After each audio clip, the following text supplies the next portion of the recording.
Good day, viewers, and you are welcome to another videos. We have a very nice trigonometric problem as sine x plus cos x equals 1 divided by 5, and tan x is what we are looking for. So it has a ranges of 0 less than x less than pi. So this is our interval. So adding sine x plus cos x together, we know the two of them greater than 0. What are we expecting to get for tan x? Is there any idea of solving this? If there is any, you can drop it in the comment box. And I'll be solving this in a very simple way. Let's consider the solution. Let's recall back from the given question, sine x plus cos x equals 1 divided by 5. First is if I square both sides. So squaring both sides of this equation will make it very simple.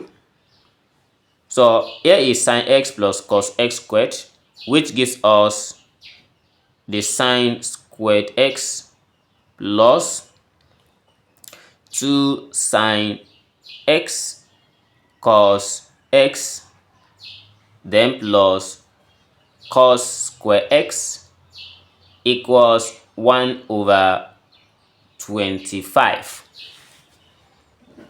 And next, so if you note that we have the sum of sine x, sine square x and cos square x is an identity which gives us 1.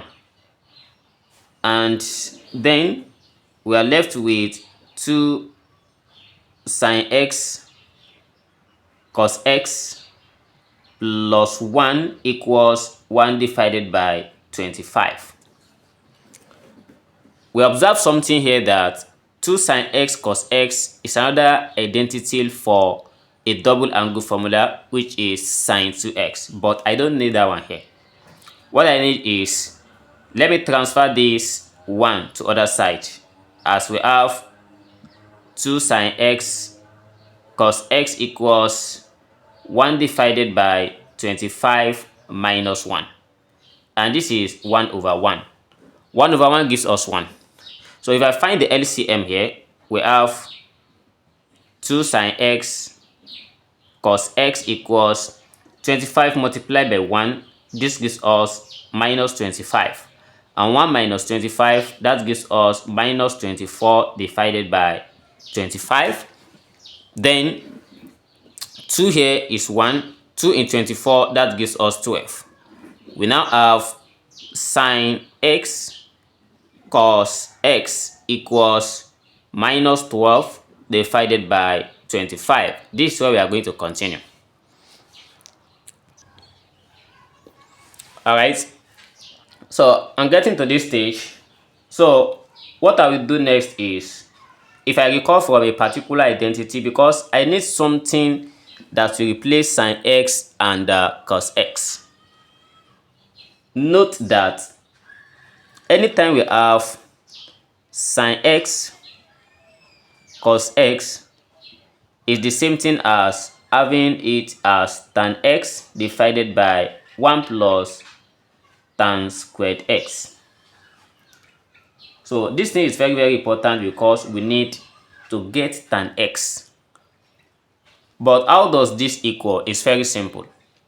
Tan x is given as sine x divided by cos x.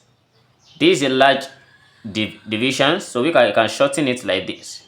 Then 1 plus tan square x is the same thing as sine square x divided by cos square x. So with the look of the things, we have sine x divided by cos x. Then we have multiplied by, if I multiply this with this plus this, that gives us 1. But I've changed this division to multiplication. It means the cos here will come up as cos square x, then divided by 1. If this is cleared, cos cancelled cos. This gives us cos.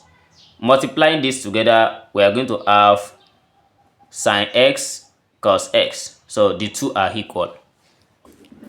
So therefore, the new equation now becomes tan x divided by 1 plus tan squared x equals minus 12 divided by 25.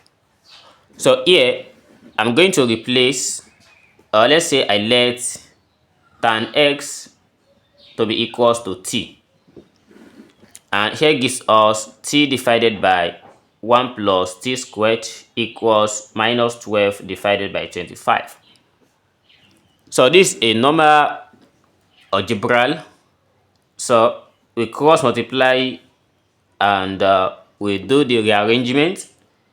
So after doing that, what we are going to have is 12 t squared plus 25 t plus 12 equals to 0. So we are going to solve this quadratic equation. So we solve this quadratic equation step by step. First is, if I multiply this 12 by 12, we have it as 144. I need something I will add together that gives us 25. Multiply together, it gives us 144. That suggests us 9 plus 16. Yeah. So 9 plus 16 gives us 25, and 9 multiplied by 16, it gives us 144. So we just try to replace it as 12t squared plus, so let's say 9t plus 16t, but we don't need to write this 144 here. We just leave it as 12 equals 0. So by grouping this and factor out, so what we later have is 3t plus 4, then multiply by 4t plus 3 equals 0. And then we let this equals 0, both of them individually, the two factors, as we have 3t equals minus 4, and also we have 4t equals minus 3. With this, t is equals minus 4 over 3, and t also equals minus 3 divided by 4. So we have two values of t. Let's come back to our interval. So the interval says is 0 less than x less than pi. This is what is given.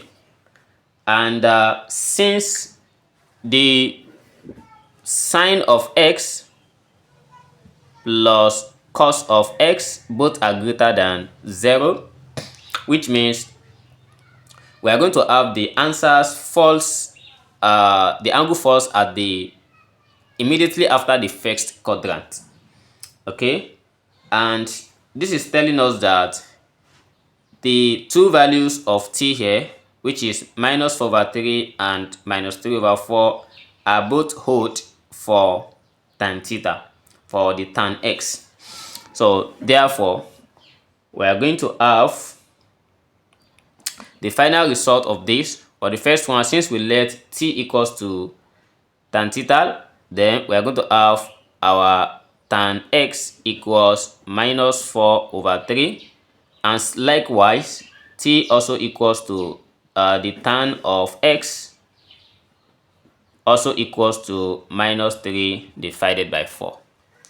This is how to solve this problem step by steps. See you in the next video. Never stop learning. Bye bye.